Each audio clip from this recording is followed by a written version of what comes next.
나는 그때 통일비서관이었고 예. 우리 이제 조용근 장군의 아버님은 당시에 삼성 장군으로서 국방부 정책실장인데 그래요? 조성태 장군이라고. 예. 근데 아버지는 이렇게 볼이 살이 많이 안 쪘었어요. 난 그래서 그 아들하고 앉아서 이거 하려다 보니까 김대중 정부 때 국방장관 했었죠. 감회가 새롭네요. 그러게. 마치 그 전략기획단 회의에서 조성태 장군 국방부 정책실장하고 얘기를 했던 그 장면들이 생각이 좀 나요. 감사합니다. 그러시구나. 저희 33년 전이니까 뭐. 부친께서 그 제1남북 국방장관 회담을 하셨습니다. 예, 그래서 그 당시 최초로 북한하고 최초로 국방장관 회담을 하셔서 사실은 저도 한반도 평화를 좀 달성하는데 좀 기여하고자 그렇게 해서 저도 북한을 제일 많이 가본 군인입니다. 그래서 9.19 군사합의 만들고 했는데 지난 정부 때 이게 다 파기돼서 예. 좀 아직도 이제 전역해서라도 좀 더 기여하려고자 하고 있습니다. 미국이 우리를 달래기 위해서 만들어낸 것이 전시작전 통제권과 평시작전 통제권이라는 소위 일종의 말장난을 한 거예요. 평시작전 통제권은 아무 의미가 없습니다. 그러니까 미국이라는 나라가 이 자기 휘하에 있는 나라를 그 거느릴 때 그 말장난을 잘해요. 그 전시작전 통제권 환수 반대하는 장군들을 찍어 누르고 청와대에서 직접 밀어붙여가지고 2012년 4월 17일부로 찾아오기로 돼 있었어요. 4.17이라는 숫자가 재밌습니다. 50년 7월 14일 날 넘어갔거든. 7.14를 뒤집으면 4.17이에요. 장군들의 그 소위 그 속삭임에 넘어갔던 거라고 나는 봅니다. 장군들은 절대로 안 찾아오려고 그래요. 저희가 15년 말에 전작권을 받기로 되어 있는데 박근혜 정부 인수위 기간에 성김 대사가 전작권 전환은 조건이 충족이 되었을 때 이것을 받을 수 넘길 수 있다 이런 얘기를 하는 겁니다. 예. 그래서 그 부분은 한국과 협의하겠다. 지금 브론스랑하고 비슷하네. 네, 그러니까 그 당시에 이제 저는 깜짝 놀란 겁니다. 아니 이게 주기로 했는데 이게 무슨 얘기지? 근데 지금 돌이켜 보면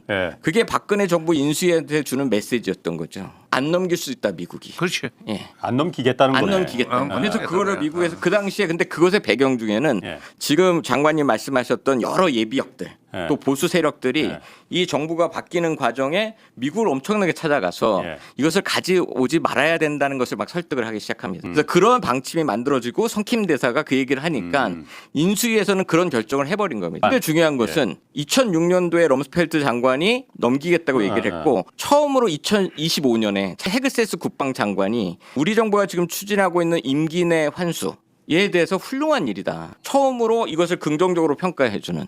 근데 지금 똑같이 중동 정쟁이 벌어져 있고 주한미군 전략적 유연성이 현실화되어 있는 상태인 거죠. 그러니까 미국의 세계 전략도 이것을 지금 자기네들이 들고 있는 게 바람직한가 이런 생각을 하고 있는 시점이라. 그래서 사실은 우리 정부와 미국 정부 사이 간에 이것이 지금 이것을 가져올 수 있는 저는 절호의 기회다 이렇게 지금 생각합니다. 2010년이 되면서 중국이 GDP가 굉장히 빠른 속도로 성장한 끝에 2010년이 되면서 G2로 올랐습니다. G2로 올라서고 G2의 자리를 오랫동안 견지하던 일본이 G3로 물려나고 더 위험한 것은 미국이 볼 때 미국 GDP의 40%를 넘어버렸어요. 최근에는 한 70 몇 프로 넘었는데 중국이 그렇게 갑자기 성장하는 걸 보고 키신저가 미국은 이미 기울고 있는 나라다. 디클라인 칸츄리가 되고 있다.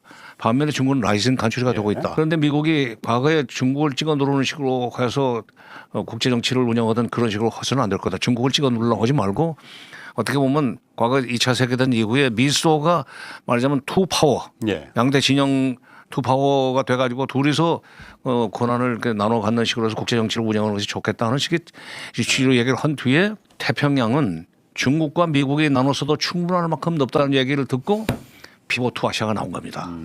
이 중국이 많이 컸다. 야 이거 그동안에 뭐 아프가니스탄하고 뭐 파키스탄 이런데 이라크니 들어가 가지고 그쪽 어떻게 좌지우지 하려고 그랬는데 거기 계속 묻겠다가는 태평양을 뺏게 생겼다 하는 생각 때문에 아시아로의 교환이고 리밸런싱 아시아라는 전략이 나오기 시작해요. 그 와중에 전시작전 통제권을 2012년 뭐 4월 17일 날 돌려주려고 했던 얘기 없던 걸로 돼버렸네. 없던 일로 돼가는 그런 국제정책 흐름 속에서 미국이 중국의 부상과 대중 견제의 필요성 때문에 적시작전 통제권을 돌려주고 싶지 않은 마음이 생겨났지만 약속은 했는데 마침 한국 정부가 안 받겠다고 그러니까 잘 됐지. 2006년도에 벨 사령관이 럼스펠드 장관한테 쓴 서한이 있습니다. 한국군은 매우 우수하다. 3년 내로 전작권 전환을 받을 수 있다. 자기가 연합연습 때 부사령관을 시켜보니까 완벽하게 수행을 했다. 예. 이제 반대론자가 반대를 하도록 하는 게 아니고 방법을 찾도록 설득시켜야 된다. 이 서한이 2006년도에 있습니다. 조건에 기초한 전작권 전환으로 바뀔 때 벨 사령관이 공식적으로 나와가지고 내가 했던 그 서한을 지금은 공식적으로 나는 거기에 이제는 반대이다. 그것을 이제 사실은 여러 가지 이제 다른 세력들이 가셔서 그 사람을 설득시켜서 그 사람을 공개로 끌어냈던 거죠. 그래서 중국의 부상이 미국의 그 한국군 전시작전 통제권에 대한 그 제가 미국의 마음이 변하게 만든 것은 중국의 부상.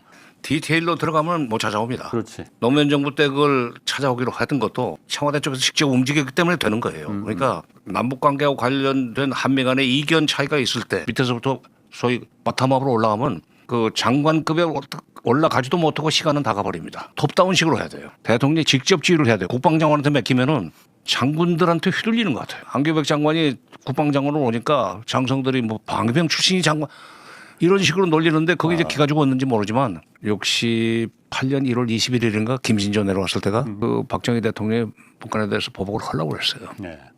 그때 미국이 참아라. 한 대 맞고 끝내라. 여기서 지금 반격을 가하면 반드시 거기에 대해서 북한이 반격하고 나오고 이렇게 되면 에스컬레이트 되면서 국지전으로 번지고 잘못하면 전면전까지 갈 수 있는데 네가 참으면 끝난다. 안 참고 그 군사적 행동을 하면은 우리가 개입할 수밖에 없는 상황이 벌어진다. 거기에 대해서 우리는 책임 못 진다 해서 말려서 꼼짝 못하고 주저앉았어요. 83년 10월 9일 날 그 버마 수도 랑군에서 아웅산 묘소 폭파 사건이 났을 때 그 자리에서 북한군 소행으로 드러나지 않았습니까?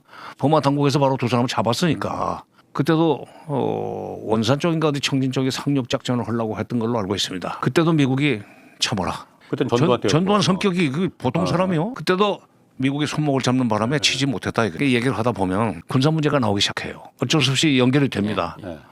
그러면 북쪽에서 뭐라고 비아냥거리냐면 당신 지금 그 미국 허락받고 오는 소리야? 작전 제의권도 없잖아. 그렇지. 저한테 직접 들었죠. 제가 직접 들었어요. 아니 나도 대표로 나갔을 때. 남북회담 할 때 여러 번 들었어요. 그러니까 교류협력 차원에서 얘기를 하면서도 군사적으로 무슨 뭐 이렇게 조치를 취해야 된다. 바로 그러니까 전지작전 통제권을 환수해 오면은 그다음부터는 못하고 사소한 도발도 북한이 못합니다. 도발을 할 때 북한이 믿는 구석이 있어요.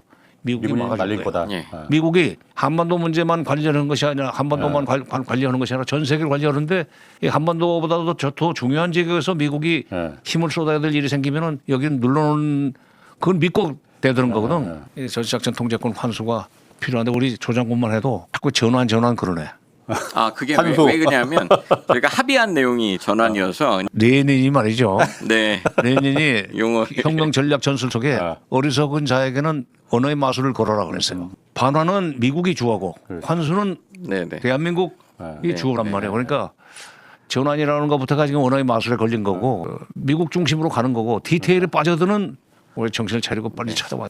우리가 1인당 3만 6천 달러 돼요. 북한의 1인당 소득이 한 1,200달러밖에 안 돼. 1인당 소득 면에서 30분의 1이야. GDP 총액으로는 60분의 1이요. 이재명 대통령이 여러 번 얘기하지만은 북한의 GDP 총액 자체가 총액보다도 우리 국방 예산이 1.4배나 많다. 남한 영화가 들어가고 드라마가 들어가고 남한 노래가 들어가면서 K-팝, K-드라마, K-패션이 북한 젊은 애들을 완전히 잡아버린 거예요. 이거 미치겠다. 이거 김정은이 볼 때. 이거 그대로 놔두면은 우리 그 젊은 애들이 전부 다 남한화돼 가지고 내 정권 자체가 무너질 수 있고 그 후계 세습도 못한다 이게. 백두혈통 날아간다 이거. 대한민국 군대들 지금까지 뭐 했노 이게. 나도 군대 갔다 왔고 예비군 훈련까지 다 받았는데 심심하면 사람한테 세금 내라 하고 불러다가 뺑뺑이 돌리고 훈련시키고 했는데 그 위에 사람들은 뭐 해서 작전 통제권 자기들 나라 자기 군대 작전 통제도 한 게 제대로 할 수 없는 군대를 만들어 놔놓고 나 국방장관이요 나 참모총장이요 그렇게 별들 달고 그들거리고 말았다는 얘기입니까? 그래서 작동권 회수하면 안 된다고 줄줄이 모여가지고 성명 내고